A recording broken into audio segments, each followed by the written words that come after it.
my gosh. It's Big Daddy D.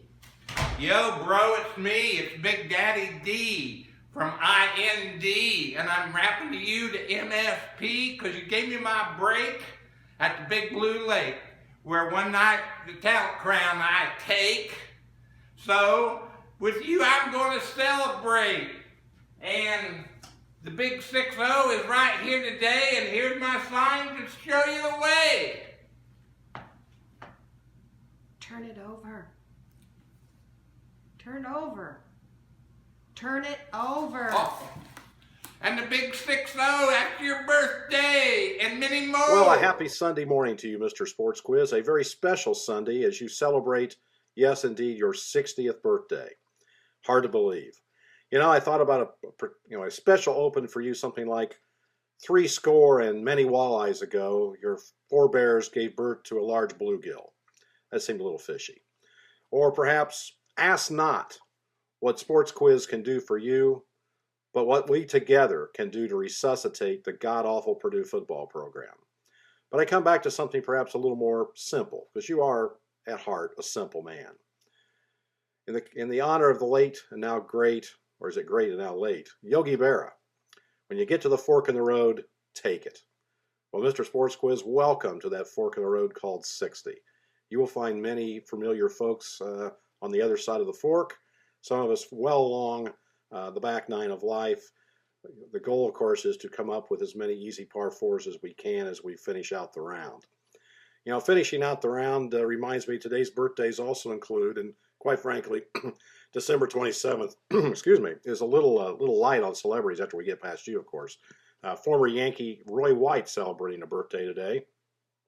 Political commentator Cokie Roberts, and the Newcastle great Kent Benson, all celebrating various birthdays today, but your birthday is, of course, number one in our hearts. So we're going to make it very simple as we close, John. We're going to call it Happy Birthday, Mr. Sports Quiz. Simple words, those four.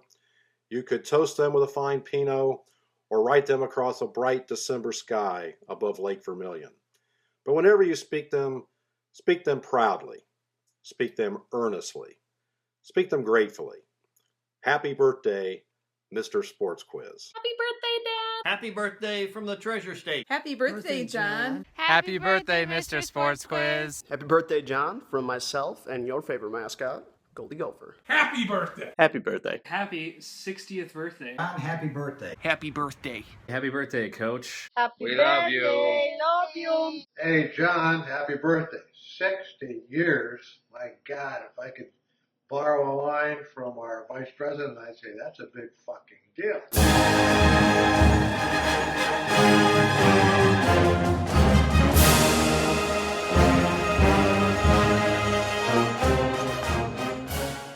Hey there, Uncle John. It's your nephew, Zach, here. Now, when I heard the news that you were turning 60, I thought, holy buckets.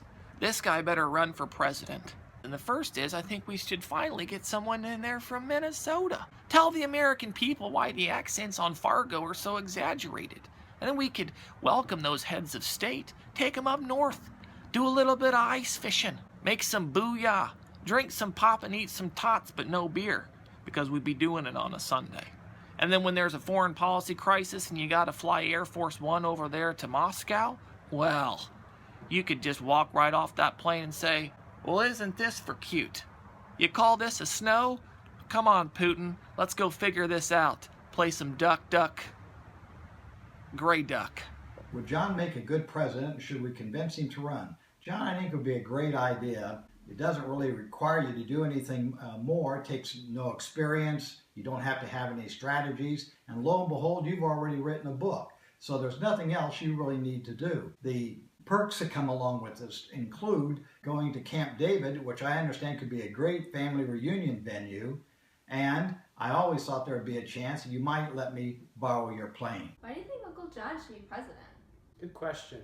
Better hair than Trump and better hair than Hillary. Ooh, it's good. Didn't see it going there, did you? The second part? I didn't. It's a curveball. As I pondered why J. Ernie Abel should run for president, I would caution him a bit. While he is certainly distinguished enough with that cute smirk and gorgeous gray hair. I worry about how the press would react when Cammie, the first Ms. Dog, was eating the poop of her brother Trey, the first Mr. Dog, while they romped on the White House lawn. Why should Dad run for president? Just imagine the Oval Office with a sports quiz makeover.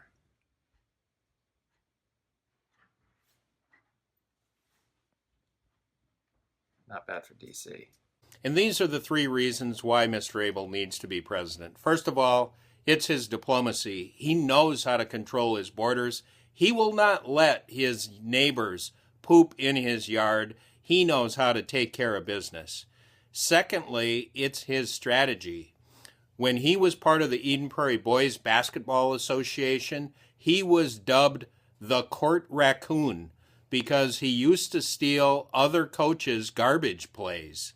And thirdly, it's because Mr. Abel knows how to drive a pontoon boat. Watching Mr. Abel at the helm is like watching George Washington cross the Potomac.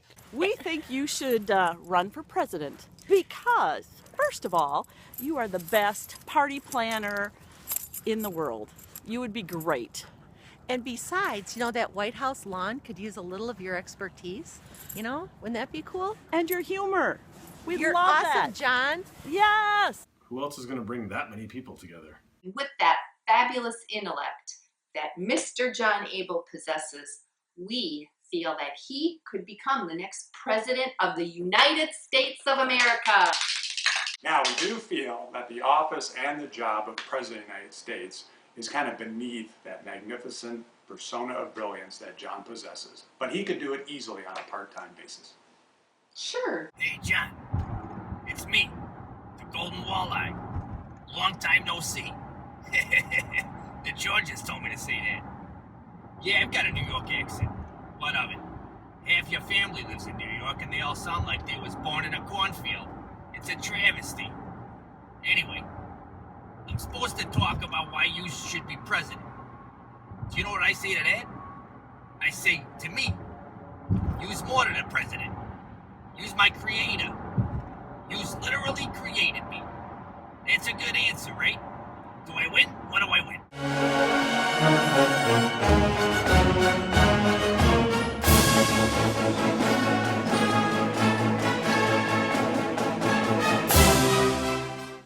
Hello, is this thing on? Yes, it appears to be.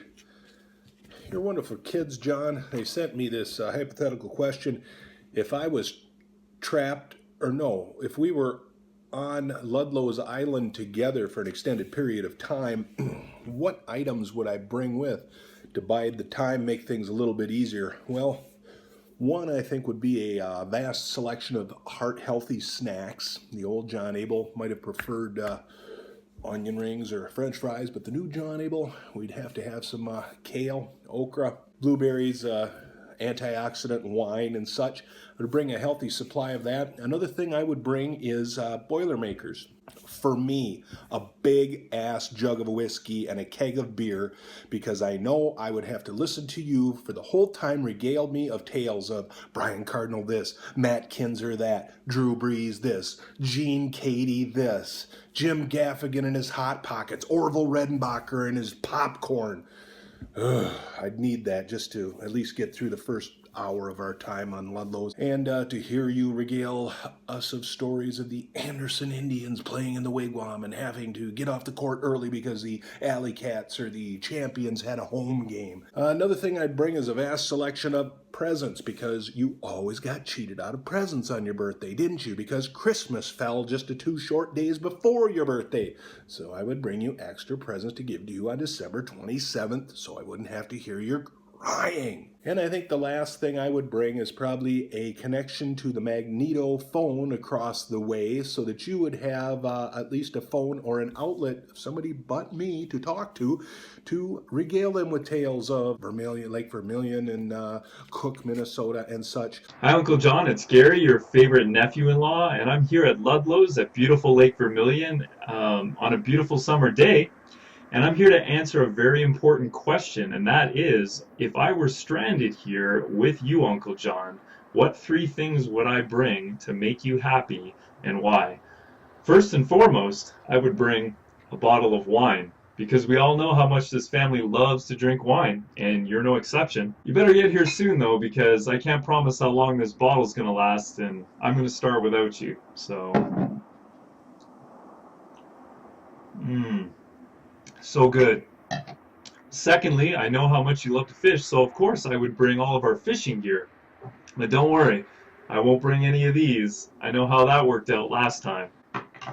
Finally, I would bring walleye. I know how much you love to eat walleye, and so do I. And don't worry, we'll have it flown in from Canada, because we both know that neither of us are going to catch any walleye in Lake If I Vermilion. was stranded on Ludlow's Island with Uncle John, I would bring a jig, because the walleye don't catch themselves, a large dry erase board and marker so Uncle John and I could draw out some plays and scheme an unstoppable offense and a at least halfway decent defense for Purdue University football. And I would bring the bottom half of a plastic milk jug, because that's a very useful tool, as Uncle John and I know. If you were stranded alone with Uncle John on Ludlow's Island in Lake Vermilion, that's in Cook, Minnesota, for those who don't know, what are the 3 things you would bring to keep Uncle John happy, and why? Tough, because I feel like there's a lot of things we could bring, but I definitely would bring wine. A nice Cambria, good red wine to drink. It gets really cold in Vermilion, so definitely we'll need some flammable objects, perhaps an IU jersey, Notre Dame jersey, you know, just to keep the fire going. Oh, snap. Yeah. And rumor has it that Uncle John has trouble finding this place called Blueberry Hill. So you definitely want to bring a map of Blueberry Hill just to make sure that, you know, we get there. One thing I'd bring is the book entitled The Truth and Nothing But the Truth, which is, of course, written by Gene Cady, a legendary Purdue coach, and one of my personal favorites because he's very animated. The second thing, I would bring a whiteboard and marker, which counts as one thing, to have him draw plays, and it would also keep him quiet, as would the book, so that's 2 pluses.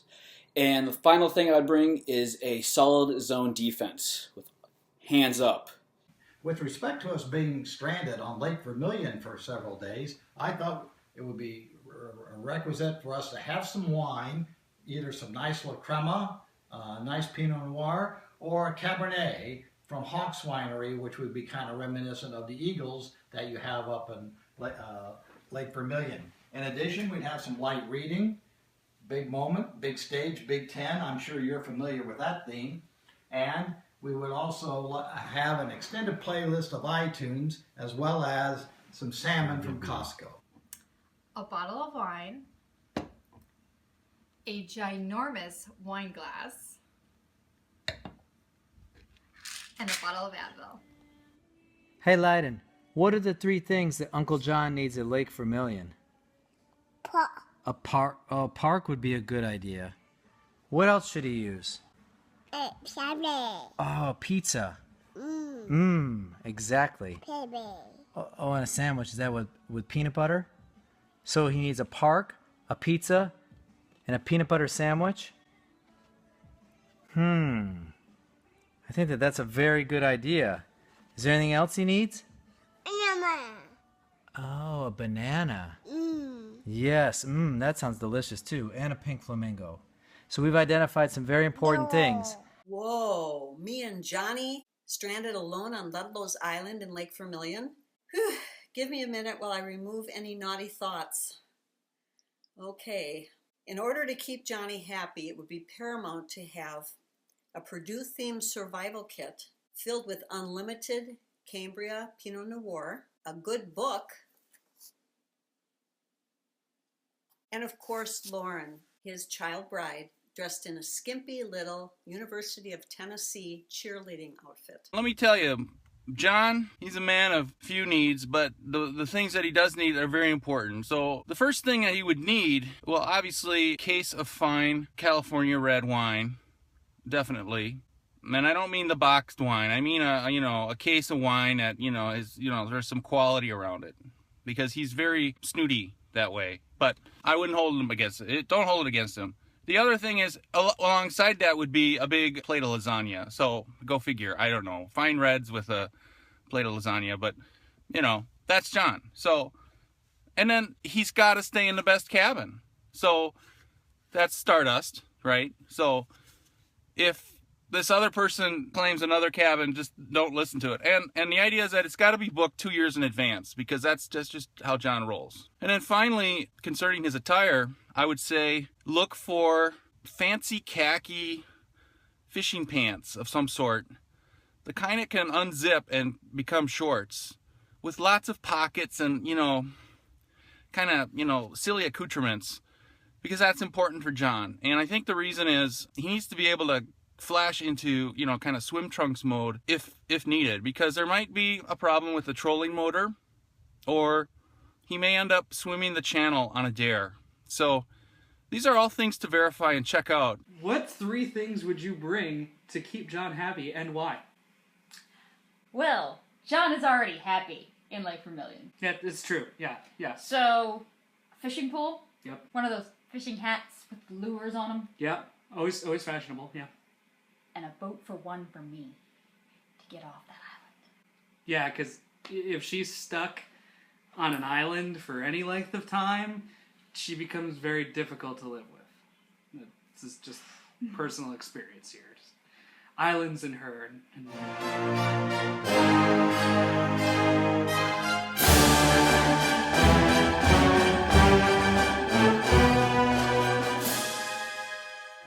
When will Purdue win their first BCS championship, and how will John be involved? Andrew, you want to try that one? But Daddy, you told me if I don't have anything nice to say, don't say anything. Uh-oh. Okay, Maria, you want to try to take a crack at this? Lo siento, no hablo inglés. Okay, then I guess I'm stuck with it.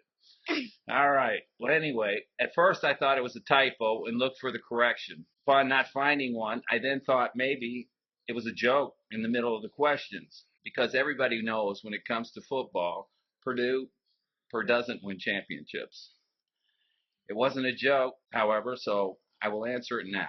Purdue will win its first BCS championship in 2017. Yay! And John will be directly involved in it, because it's going to happen in his dreams. Merry Christmas and happy birthday, John.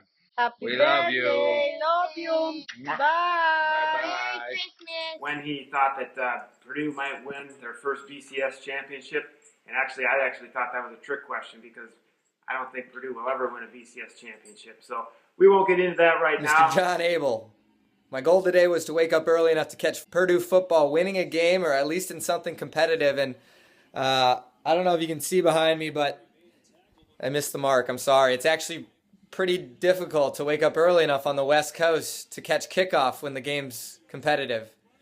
And as to when they're going to win that BCS, I mean, they've only won 2 conference championships in your lifetime, and those were shared. So it's not looking great, but mathematics suggests that if they play college football forever, they're due to win one. And I know, given your loyalty to that team, and I've seen that 50 Shades of Black and Gold shrine in your basement, I know you'll be there rooting them on when they do. When will Purdue win its first BCS championship? I spoke to Jones about it, and he said, when hell freezes over. So this might be the year. When will Purdue win their first BCS national championship, and how will Uncle John be involved? Is that just a question you came up with off the top of your head? Yeah. Cool. Well, my name is not Marty McFly, and I am not Doc Brown, so I do not have a time machine, and therefore I do not know when Purdue will win their championship. We all know that day is coming. I'm not sure when, but what I can say is Uncle John will be involved. And I believe he will be the person that sets off the opposing team's fire alarm at the team hotel the night before the game. I can see him doing that. Quite confident that the Boilers will win their first national championship in the year never. And John's unique coaching skills will be very evident as he teaches the young athletes his famous 4-point granny shot. Thank you, Coach Jay Ernie. Thank you. My calculation is it would be some time after Earth colonizes Mars. And since that seems a bit far away, I think we should be prepared for your involvement to be the spreading of your ashes along the shores of Lake Vermilion, coincident with the presentation of the award trophy hologram and its release to the general public. Probably when John uses that last year of eligibility. I know that his first choice would be to coach the Purdue Boilermakers to a BCS football championship. Yes, so coach the Purdue Boilermakers in his first year and lead them to the BCS National Championship and be the President of the United States on a part-time basis. Yes, so easy for Mr. Abel. Purdue won its first BCS championship when they appoint Mr. Sports Quiz as both the head coach and the quarterback. Clearly they need a lot of help. I said it'll probably happen when the chickens come home to roost and the Boilermakers are long into your retirement and that you will be in a wheelchair in a nursing home being asked to present the championship rings. Okay, when will Purdue win their first BCS national championship, and how will John be involved? I'm going to have to go with basketball on this one, considering football might need some time and won't win a championship within the next 10 years. But first, I'm going to predict that Purdue basketball is going to win a championship by 2020, given their young recruiting class. And if John isn't going to be the coach, then I'm going to guess he's going to be doing his best Jimmy V impression, running around the court after they seal the deal, looking for someone to hug with his hands over his head, just running around like crazy. Well, well, well. When is Purdue going to win a BCS championship? Let me think.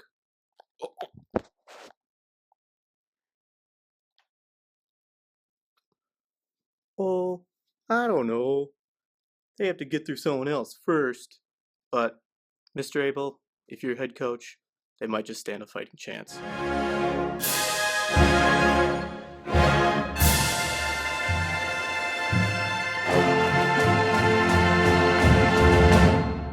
For John's best man speech, my closing comment would be very simply, run, McBride, run!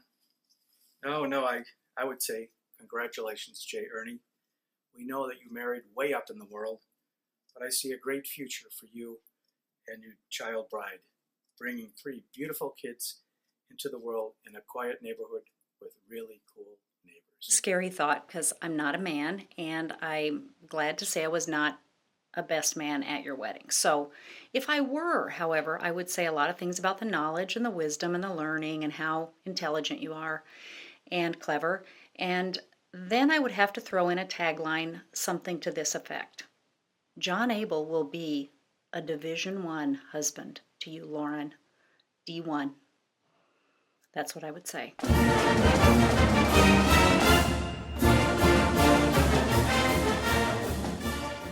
Hey, Mr. Sports Quiz. Happy birthday and Merry Christmas. You know, Jesus was a Capricorn. You like the colors? And do you like those colors? Do you remember those? I take you back to the year 1998 and 1999. After that, you led a bunch of young men as Boilermakers for 9 years, up to and including a state champion. But the year 1998, they weren't Boilermakers. We don't know what they were. We challenge you to tell us what they were. That team, if you remember, was led by one nice little point guard you had, Lee Gurton. Kev, what do you know about Lee Gurton these days? To my knowledge, he's wanted in 4 states. See, John, you led nothing but champions. Happy Best birthday. memory with Uncle John is my own wedding. It suddenly started drizzling in the middle of the ceremony. I was panicking and I thought we got to do this fast. But then I looked at you. Your photo was totally intact because each sheet was inserted into a clear sleeve to protect them from the rain. And he smiled at me as if he were telling me, "It's okay, I got this, you can rely on me." Thank you, Uncle John. You saved the most important moment of my life. As I was thinking about a favorite memory with Uncle John, I really kept coming back to one thing, and that's family. And that's obviously not just one memory, but it's just the whole of experience with Uncle John. the sports quizzes, the reunions, just anytime we get together, he exudes a love of family and a love for our family. And I am so grateful for all of his efforts to bring us all together, because I think our family is really special, and I really appreciate it. You know, and I don't know exactly what to say about John Abel that hasn't, frankly, already been said. You know, John, he's a great guy. Everybody loves him. He looked good in some of my old ties that I gave him. I mean, I can say that, can't I? This is a video, right? Yeah. But, you know, and I think, and I don't know exactly, but I think he and Steve Killen, I think they made a good team, an excellent team, really. And that's really all I have to say. And I won't really let Steve do much talking, because I never, you can ask Ruth Chalk, my wife, I never really let anybody else do any talking. So, but happy birthday to a What's great your favorite John. memory with Uncle John? It's really a challenging question. There's a lot of really awesome memories with Uncle John. It's probably a toss-up between all of our fishing trips up in Lake Vermilion, my greatest, most fun fishing adventures with Uncle John, and Uncle John dancing with Uncle Jim, doing the stomp at the family weddings, getting everyone on the dance floor. I don't think I've ever laughed so hard in my life. I think the first time I saw that happening was pretty awesome. So, yeah. The famous stomp. Yeah, the famous stomp. John, there are two that really stick out. One, I know you'll recall a few years ago when you and I were on the sidelines of the Purdue-Minnesota football game, wherein Purdue set the record for the most points by a losing team in a major college football game. That one's always stuck with me. And the other one is when you and Mary Beth and Sharon and I had an opportunity to share some time in a cabin at Lake Vermilion and work on the playlists of recordings that would be used for Kathy's wedding reception.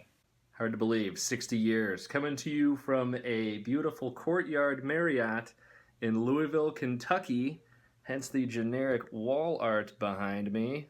What was my favorite memory of John? I think that would be back, it was either sophomore or junior year of high school. I had just hit a game-winning shot in basketball, not to make this about me or anything. People were going crazy. I'm pretty sure Dan tackled me at midcourt and was probably sitting on my spleen. And I remember looking over at Coach on the sideline, just seeing him give the silent fist pump, just, I think that was my best memory. Hey, Uncle John, happy birthday.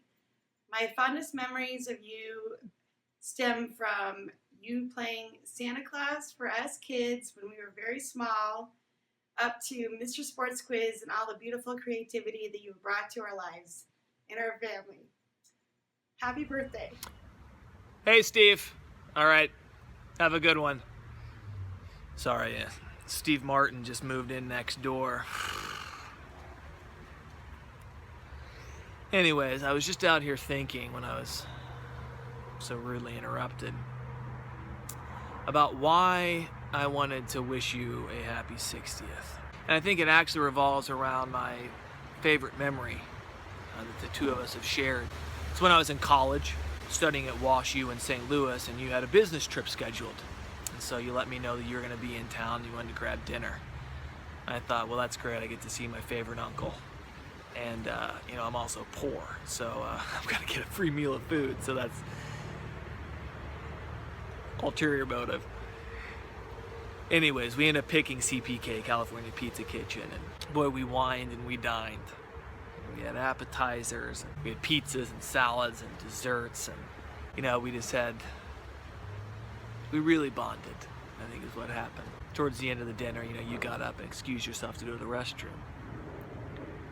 And, you know, they dropped off the bill, and, well, I heard a noise, and I turned, and I saw you starting your car. The last thing that I saw were taillights.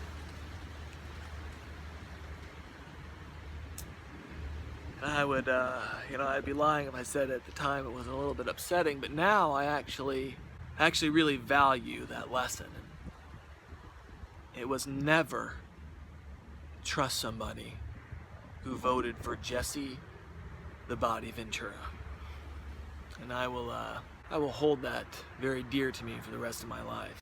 You know, thinking back through the years, there's two things that really stand out in my mind. The first is you playing Santa Claus for all the little ones for so long. And you were very convincing. Chrissy didn't figure it out until she was in college that you were actually the one playing Santa Claus.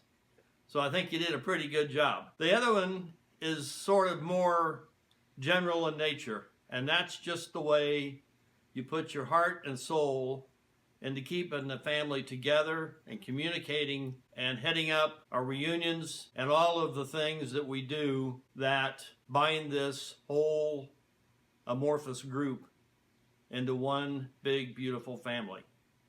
And a lot of that's on you, John, and I love you for it. Happy birthday.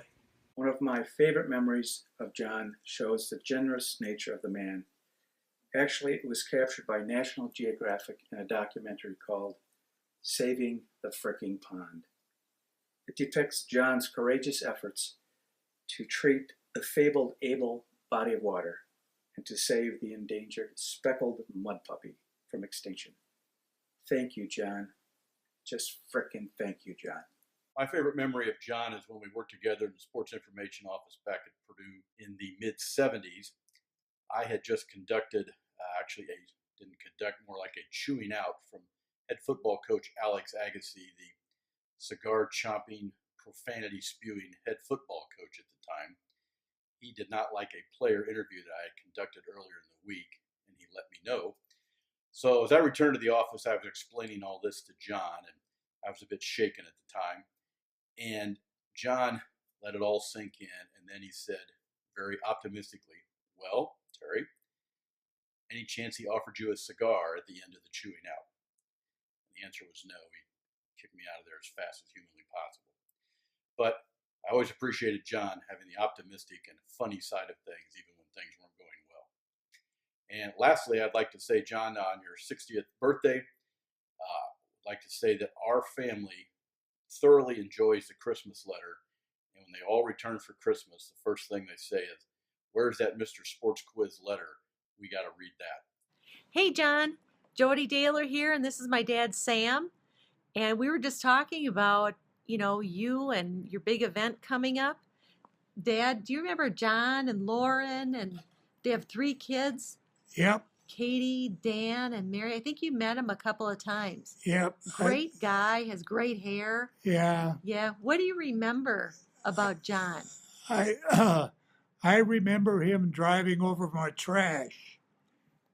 Oh, well, so many great memories over the years, for millions come and gone. But I think one memory, and I think it's, the memory is just on the top of my head. I can't quite think to myself exactly what that memory is. I know it has to do something with Purdue football because, well, all great memories with John involve Purdue football, and just something I can't quite put my finger on it, about something John and I talked about earlier this year that's going to involve someone getting very, very wet. Oh, darn, I just can't quite think of it off the top of my head. Maybe we'll have to send a repeat video later with the actual... Maybe next year. Maybe next year, yeah. Maybe in July I'll come up with a follow-up video showing my favorite memory, because, it'll just be soaking through. This memory will just be soaking through everything that has to do with John Abel in July. I think we all can agree on that. And so coming up with one favorite memory of Uncle John has been more challenging than I thought. There's so many happy moments and memories that it was hard to pick one to talk about. I think the one that stands out today most in my mind is one from a little mini reunion that we did a few years back at the Kutchkas. It was just, we were playing out by the pool and we made up a game. It was quite a lot of fun and just something that made everyone laugh. those playing and those just watching. So I think that's one of my most favorite memories. Although there was, like I said, so many to choose from, so many happy moments from all the bigger reunions and little get-togethers and everything in between. My best memory of you is when you taught me to cast off the back hill in Anderson on my first trip to Namakan.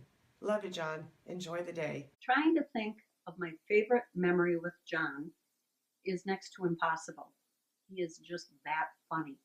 What comes to mind is one evening when he and Lauren were over for dinner. When we finished eating, we decided to play a little Wii bowling, and shortly thereafter, John excused himself to use the bathroom. When he finished his business and came out, he had his undies on the outside of his pants, totally straight-faced.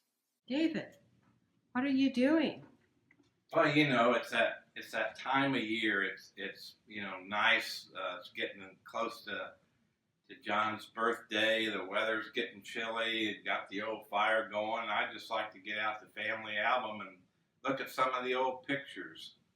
Well, here's one of my favorites right here of John and me when we were growing up. It's a picture of us playing round ball at 1100 Imel Drive. Remember, it was usually John and me versus Hiddle and Jimmy Russell. John was so quick and such a great ball handler. I remember a play where he'd fake left, he'd go right, he'd hit me with a wide open with a pass in the corner, nothing but net. It was sweet. And then there were times when Jimmy or Hiddle would miss, and I'd grab the board and fire it back to John behind the line. And he'd dribble around, and all of a sudden he'd cut just really quick to the basket, and he'd do a finger roll right off that little hand of his, and it would plump right on in to the basket for an easy 2. Boy, those were the days. One of my favorite memories is when you dubbed me your DDIL, your darling daughter-in-law, and you became my FFIL, which at the time was future father-in-law, now fabulous father-in-law. But I wanted to tell you a few of my favorite memories by replacing the F for fabulous with a few other words. First one is fierce.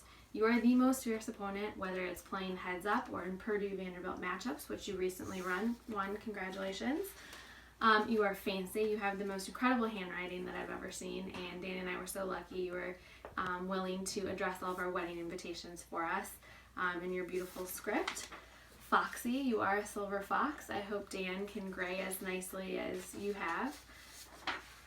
Festive, the most festive man I know. You make all holidays and celebrations extra special, and you actually wrote me a letter from Santa before my first Christmas with the Abel family, and that was really special to receive.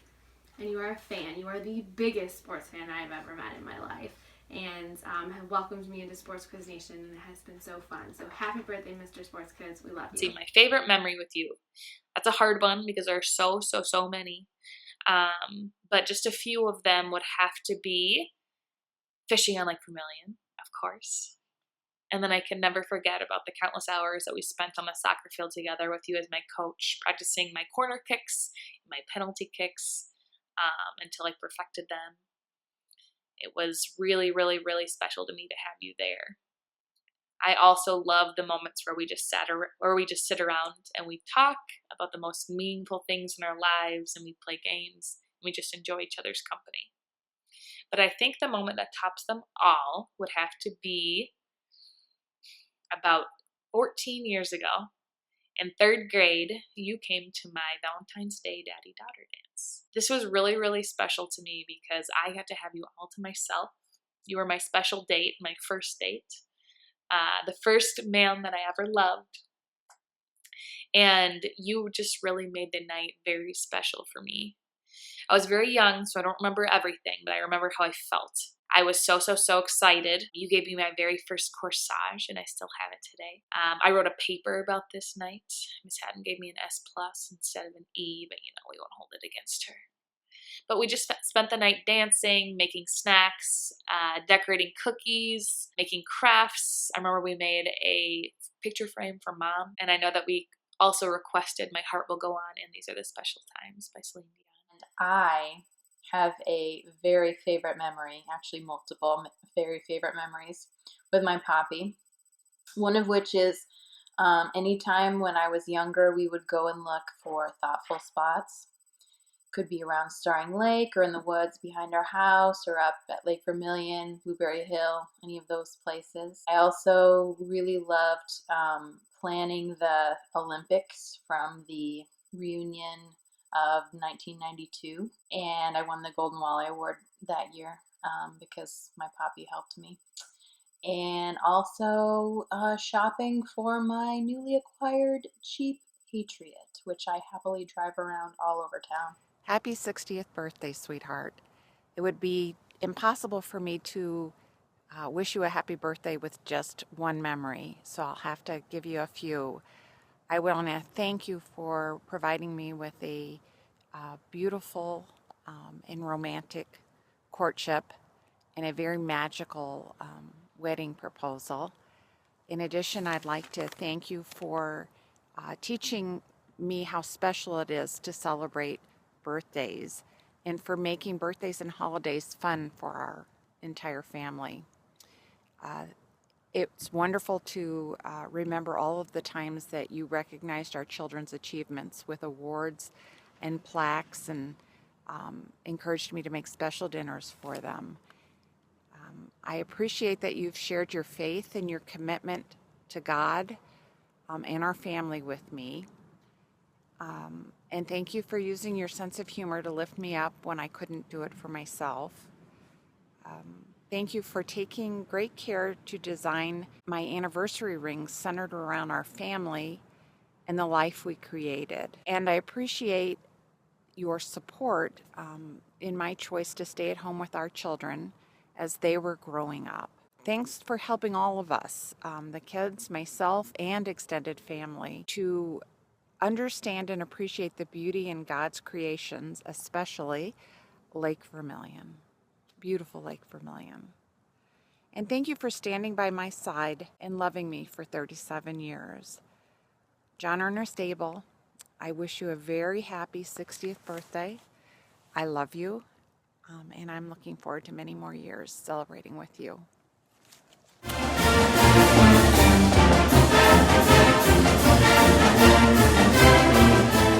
Why do I want to wish Coach a happy 60th birthday?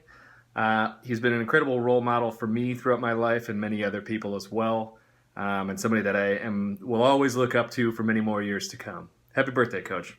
I want to wish Coach a happy birthday. I've had a lot of coaches in my life, but you are the only one I will forever call Coach. Cheers. I wanted to wish you a very happy 60th birthday. From basketball growing up to tailgates at Wisconsin, you've been a great role model to me.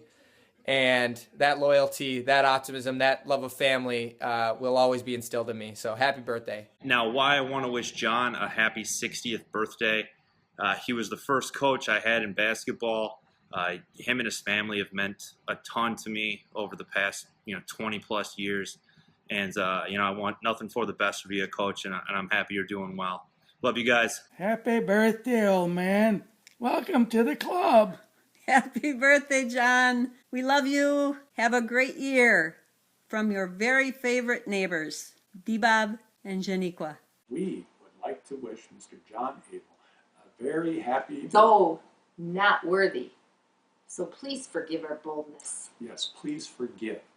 A very happy 60th. Though you only look 30. Birthday. Oh, happy birthday, John. Happy birthday, John. We love you. More. Well, we don't really. Our best wishes to you for a happy 60th birthday. We look forward to getting together with you and Lauren in the near future and getting caught up. Have a great day. Hey, John, Brenda and Jody here. We were just walking around the lake and talking about, gee, John's turning 60. That's so cool. Right, Brenda? Yes, happy birthday, Yay! John. Happy birthday. And you are, Lauren is so lucky. She has the best husband ever. You're such a blessing to you and your family, and it's so great. So happy 60th birthday, Happy John. 60th. Bye. John, we both want to wish you the best 60th birthday, and we can't wait until you and your child bride make it to the White House. And John, if you're out there, I really wish you well and your family and happy birthday, buddy. Happy birthday, John. So excited for you on your 60th birthday party. I wish we could be there to celebrate with you, but on behalf of all the Eckbergs, everyone from Maple Grove, and all the Golden Gopher alumni, we wish you the very happiest 60th birthday party. On a serious note, John, I'd like to wish you a very happy birthday. I wish I was there. You've got some awesome kids that took care of this video product. Easy for me to say. Let's rewind that. Awesome kids that, awesome kids.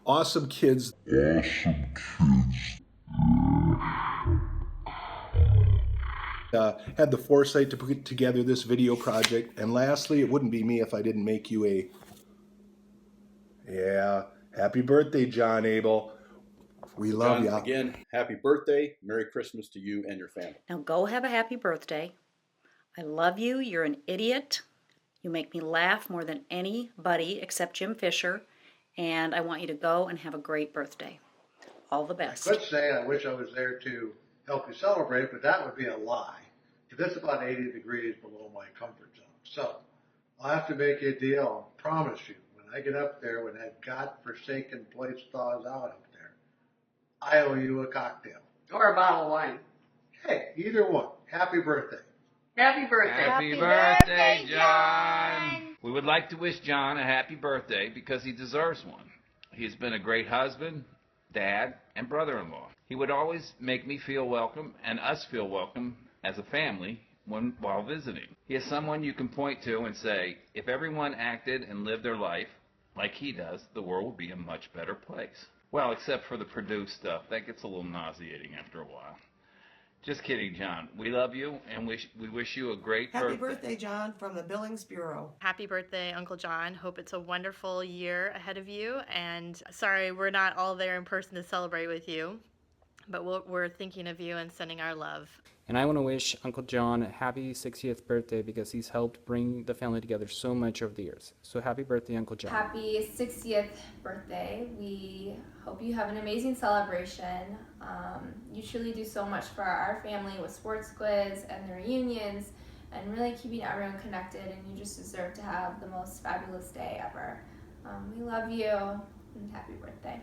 Happy birthday. I would like to wish my Uncle John a happy birthday because he is the best person that I know. He is the heart and soul of this family and continues to bring everyone together. And for that, he is truly the most amazing, special person. Because he's the nicest guy that I know, and he was wishing me a happy birthday before we even knew each other. I want to wish Uncle John a happy 60th birthday because he's been a very important person in my life. He was my confirmation sponsor. He was the officiant in my wedding with my beautiful wife, Shenru. And as Mr. Sports Quiz, I think we owe a lot to him as far as how close we are as an extended family. I don't think we would be as close as we are if it wasn't for him. So Uncle John, happy birthday. Enjoy the day, enjoy the event, and to many more. See you soon. Finally, Uncle John, I just want to wish you a happiest 60th birthday. All joking aside, we love you very much. You're a wonderful, wonderful father, uncle, and friend even to me. And I just wish you all the best on this special day and hope that you have a blessed year. Uncle John, I just wanted to wish you a wonderful birthday. I love you. We all love you so much. And we so appreciate you bringing us all together. Love you. Happy birthday. Happy birthday, buddy.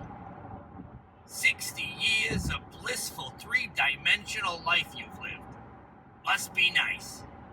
See you in June, my friend. You spend a lot of time all year long reminding all of us of the special days, the birthdays and anniversaries of everyone else in the family, and kind of, prompting people to share their thoughts and comments with each other. And I really think that's cool. It's really been a wonderful part of our lives over these last few years. And I want to thank you for it and toast you and hope you have many, many more.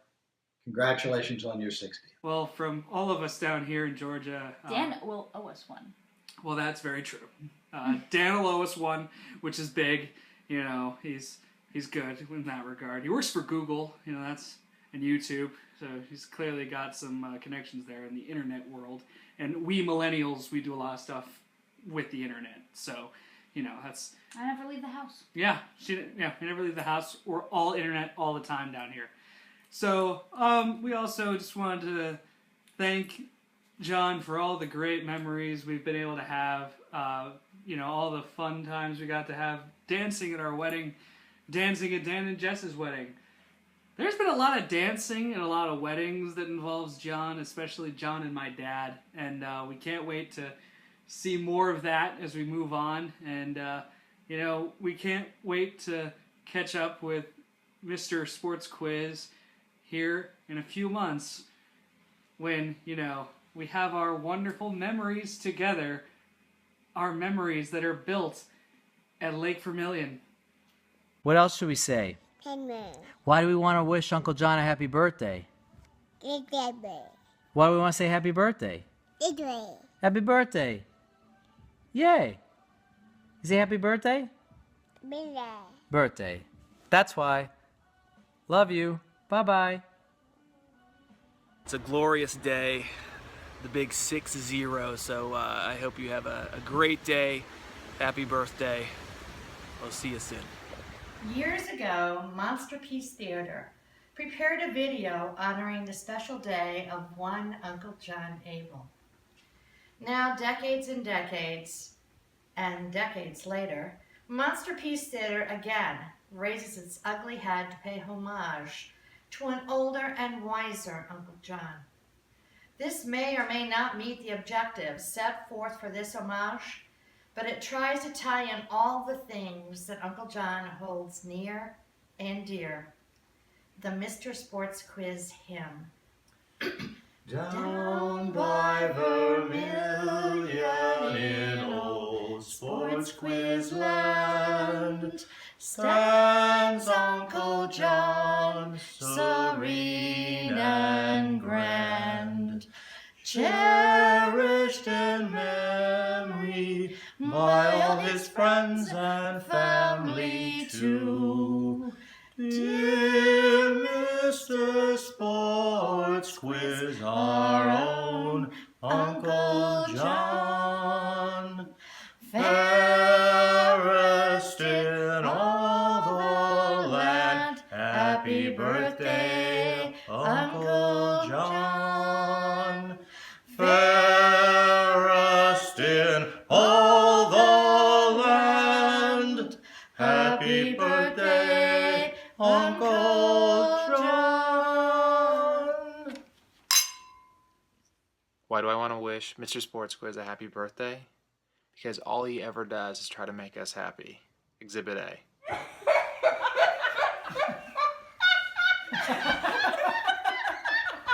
This is our small attempt at returning the favor. Happy birthday, Dad.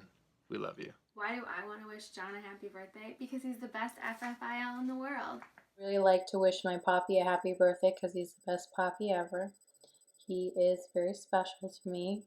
We have the same brain, and I can only hope that someday we will also have the same heart because my poppy is a heart with legs.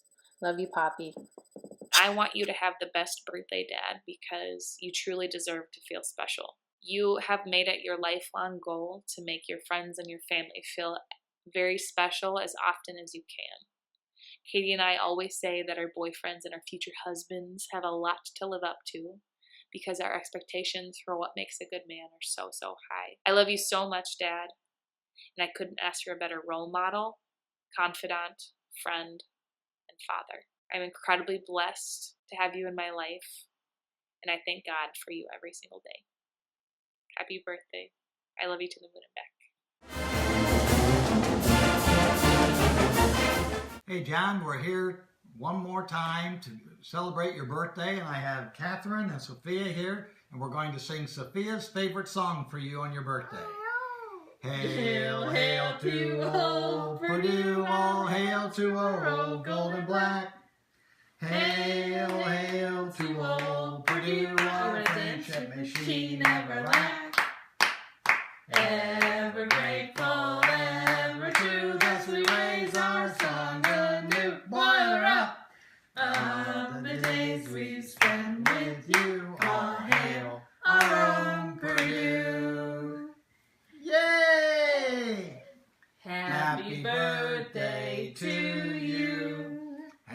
Happy birthday to you. Happy birthday, Uncle John. Happy birthday to you. Yay! Good job. Okay. Go Purdue! Purdue!